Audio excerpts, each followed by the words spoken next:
அறுபடை வீடும் அருள் வழங்கும் முருகா அருகே நீ ஓடோடிவா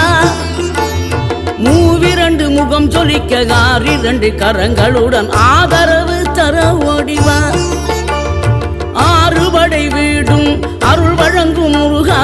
அருகே நீ ஓடோடிவா மூவிரண்டு முகம் சொலிக்க ஆறிரண்டு கரங்களுடன் ஆதரவு தர ஓடிவா ஈசன் மகனே என்னை காக்க இங்க உனையன்றி வேறாரையா நெஞ்சார நான் நினைக்க பஞ்சாமிர்தம் கொடுக்கும் ஒரு தெய்வம் நீதானையா